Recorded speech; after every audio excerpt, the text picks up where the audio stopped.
Halo Medikers. Gempa bumi selalu saja menjadi momok menakutkan di Indonesia. Belum lama ini, warga Cianjur, Jawa Barat berkabung. Gempa berkekuatan 5,6 skala Richter membuat banyak warga menjadi korban amukannya. Hal ini mengingatkan kita dengan gempa Sulawesi Tengah, Palu 2018 lalu. Gempa yang menyusul belakangan memicu tsunami dan mengakibatkan sapuan yang dahsyat. Dirangkum dari berbagai sumber, inilah perbandingan gempa Palu dan Cianjur yang diharap bisa menjadi pelajaran bagi kita semua. Kekuatan dari gempa memang berdampak besar bagi kerusakan yang ditimbulkan.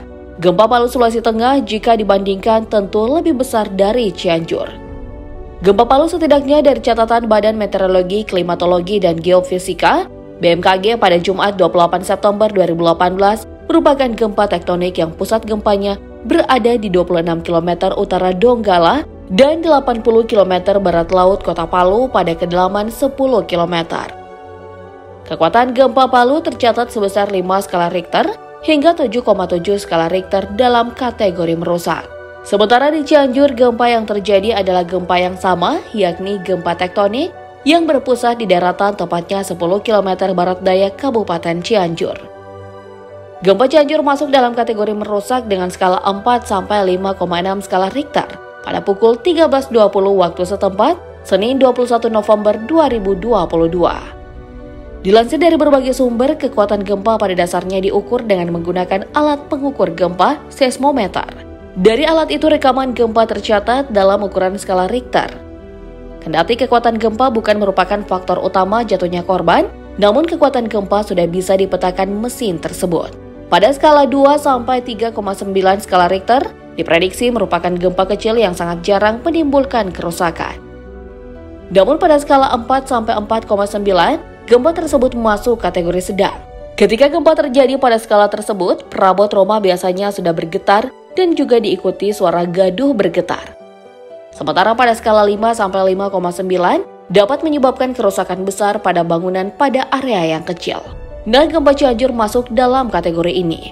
Lebih lanjut untuk skala 6 sampai 6,9, gempa ini merupakan gempa berat yang getarannya sudah dapat merusak area hingga jarak sekitar 160 km. Begitu seterusnya hingga skala lebih besar pada angka 10,9 yang diketahui bisa menghancurkan sebuah benua.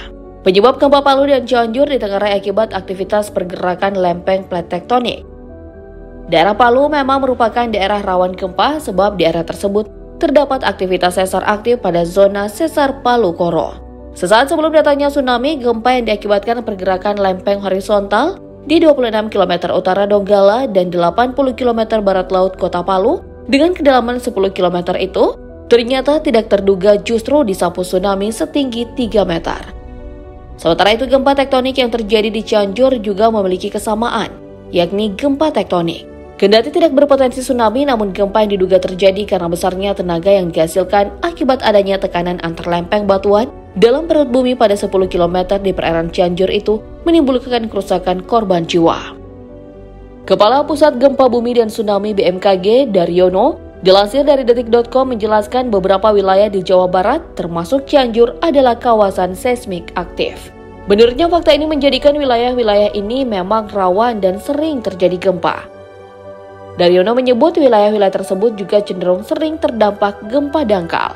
Pasalnya, kata dia ada beberapa sesar-sesar yang ditemukan di wilayah tersebut. Jadi kompleksitas tektonik ini berpotensi memicu terjadinya gempa kerak dangkal atau shallow crustal earthquake. Fakta tektonik semacam ini menjadikan kawasan tersebut menjadi kawasan rawan gempa secara permanen. Dan dengan karakteristik gempa kerak dangkal atau shallow crustal earthquake ini, ucapnya.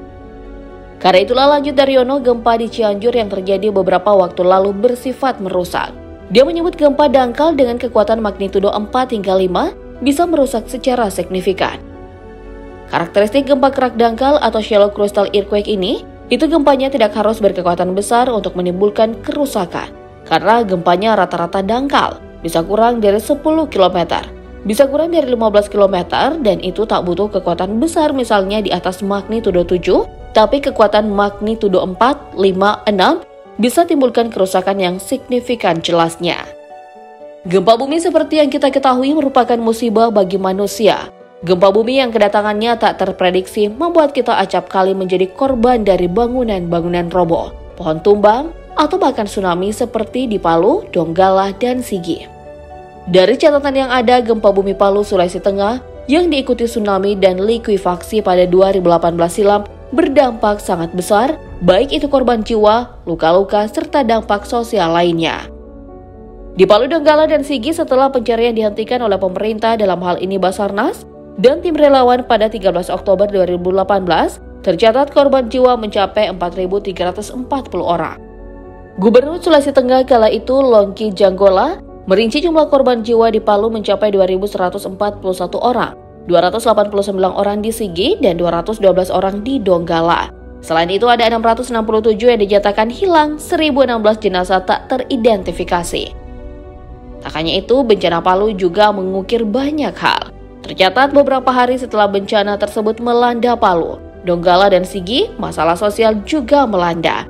Padamnya listrik dan kurangnya air bersih membuat suasana pasca bencana memburuk. Bahkan, berdasarkan laporan dari Merdeka.com, 1 Oktober 2018, penjarahan sejumlah toko juga terjadi. Demikian juga saat proses evakuasi, penduduk yang trauma dan hendak keluar dari Palu menimbulkan antrian untuk mendapatkan tumpangan darat, laut, dan udara saling berebut tempat. Mereka berdesakan dengan riuh tangis. Kota Palu saat itu benar-benar menjadi sangat buruk. Cianjur kendati tak separah Palu, gempa bumi di Cianjur dan sekitarnya juga menimbulkan banyak kepiluan. Salah satunya adalah korban jiwa yang kebanyakan adalah anak-anak. Dilansir dari berbagai sumber, korban jiwa gempa Cianjur hingga Selasa 22 November 2022 tercatat ada 162 orang dan 326 luka berat. Kang Emil juga mengatakan saat ini akibat gempa tersebut, setidaknya ada 13.784 warga yang mengungsi. Sedangkan untuk jumlah bangunan yang rusak lebih dari 2.000 unit. Gempa bumi Cianjur juga nyatanya menimbulkan terjadinya longsor. Longsor menutup jalan raya Cianjur Puncak di Kecamatan Cugenang. Material longsor juga membuat 8 mobil tertimbun. Bupati Cianjur Herman Suherman mengatakan, titik longsoran berada di kilometer 8 Desa Cibereun, Kecamatan Cugenang, tepatnya di depan rumah makan Sate Cinta. Saat ini dikabarkan pasien korban bencana gempa bumi memadati RSUD Sayang Cianjur. Bahkan korban luka terus berdatangan hingga banyak pasien dirawat di halaman dan di jalan masuk ke RSUD. Kita doakan semoga para korban gempa diterima amal dan ibadahnya di sisi Allah Subhanahu wa Ta'ala. Selain itu, bagi mereka yang mengalami luka dan trauma, juga mendoakan semoga lekas pulih dan mendapatkan kesembuhan.